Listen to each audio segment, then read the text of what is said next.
शासनपति प्रभु महावीर स्वामी को हम वंदन करते हैं। सभी गुरु भगवंतों को तिकोतों के पाठ से वंदन करते हैं। श्रद्धावान भाई और बहनों, आपके अंदर विराजित आत्मा को माजिलगांव से सुभाष कोठारी का सादर प्रणाम, सादर जय हिंद। उत्तराध्यायन सूत्र पर 5वें अध्ययन पर ये मेरा 21वां वीडियो है। 5वें अध्ययन में गुरु भगवंतों ने सकाम मरण और अकाम मरण, ये दो मरणों का उन्होंने चिंतन करने के लिए हमें बाध्य किया है। तो अभी तक हमने अकाम मरण के बारे में चिंतन किया है। 1 से 16 गाथा तक गुरु भगवंतों ने अकाम मरण के बारे में बताया है। अब सकाम मरण के बारे में बताए हैं।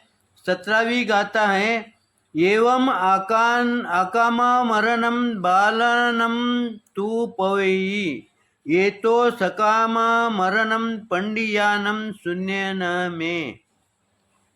गुरु भगवान समझाते हैं बाल जनों का अकाम मरण है। बाल जनों यानी जो अज्ञानी जीव हैं उनका मरण अकाम मरण है। ऐसा तीर्थंकर भगवंतों ने और हमारे गुरु भगवंतों ने 5वें अध्ययन के 16 गाथा तक समझाया है।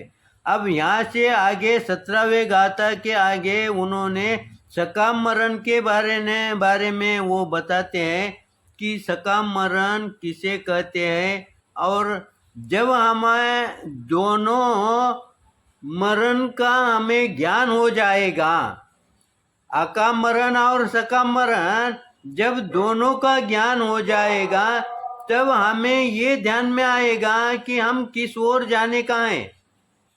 क्योंकि उसके पहले हमें दिशा नहीं मिलेगी, क्योंकि पता ही नहीं है। इसीलिए गुरु भगवंतों ने हमें दोनों मरणों के बारे में इस वर्ग के अंदर, इस अध्ययन के अंदर समझाया है, ताकि हम चॉइस कर सके हमें किधर जाना है, इसका हम चिंतन कर सकते हैं। इसीलिए गुरु भगवंतों ने पहले 16 गाथा तक अकाम मरण के बारे में बताया है और 17वें गाथा में कहा है बाल जनों का अकाम मरण है, ऐसा तीर्थंकरों ने कहा है। अब यहाँ से आगे पंडित मरण यानी सकाम मरण के बारे में उन्होंने बताया है। दुष्कृत कर्म वाले तथा नरक आदि परलोक से भयभीत होने वाले लोगों का जो मरण है, यानी गुरु भगवान समझाते हैं नरक गाति में जाने वाले, परलोक से भयभीत होने वाले। परलोक से भयभीत कौन होता है? परलोक से भयभीत वही होता है जो गलती करता है। अब अनजान में जो गलती करता है वो भयभीत नहीं होता है, वो गलती करके जाता है, लेकिन जब उसे पता चलता है वहाँ वो भयभीत होता है।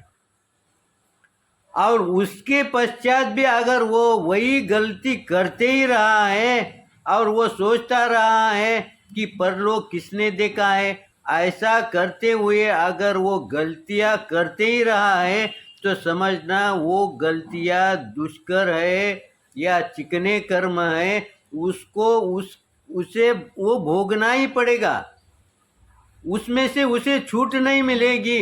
लेकिन अनजान में गलती हो गई है और वो गलती उसके ध्यान में आने के पश्चात वो गलती नहीं होने देता, सजग रहता है, सावधान रहता है, उस समय उसको बंद तो होगा, वो कर्म तो उसको भोगने पड़ेंगे, लेकिन वो भोगने समय उसको वो महसूस नहीं होगा। वो हल्के फुल्के कर्म रहेंगे, वो उसे थोड़े बहुत तब जब से उसके वो कर्म दूर हो जाएंगे। इस तरह से गुरु भगवंतों ने हमें इस गाथा के अंदर समझाया है। व्यवहार में ये बात कहाँ बैठती है? मान लो हमने किसी भाई से गलती कर दी है, चलते चलते किसी को चाटा मार दिया है और बाद में हमारे ध्यान में आ गया है कि ये मेरे से गलती हो गई है। और जब घर पर जाने के पश्चात परिवारजनों से कहता है कि मैंने इस व्यक्ति को चाटा मार दिया, तब वो पूछते हैं तेरे तूने उससे क्यों मारा, गलती की? वो कहता है गलती मेरी है, लेकिन मेरे से ये कृत्य हो के गया। अब वो होते समय मेरे ध्यान में नहीं आया, लेकिन मेरे से ये गलती हो गई है। उस समय परिवार वाले भी साथ नहीं देते हैं। तब ये भाई देखता है अब ये सामने वाले से मैंने जो गलती करके बैठा है वो मेरा बदला लेगा।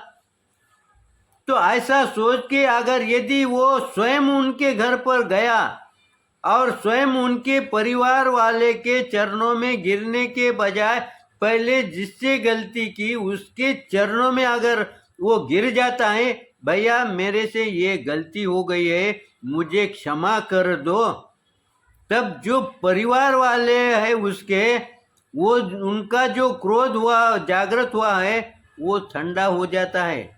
अब देखो यहाँ पर उसे उस गलती की सजा कैसे मिली है? उसे बहुत श्रम करना नहीं पड़ा, सिर्फ उसे झुकना पड़ा, गलती को कबूल करना पड़ा। वैसा ही हम हमारे गलती को कबूल करते हैं और उस गलती पर पश्चाताप करते हैं कि ये मेरे से गलती हो गई है, तो हमारी वो गलती का प्रायश्चित उसी समय हमें मिल जाता है और हम उस गलती को पूरा करके खुला हो जाते हैं, क्योंकि वो गलती हमारे साथ लगातार नहीं चलती है। और अगर समझो वो गलती से क्षमा नहीं मांगे और वही गलती बार बार करते रहे, तो ये गलती का दोष हमारा लगातार बढ़ता ही रहता है, वो कम नहीं होता।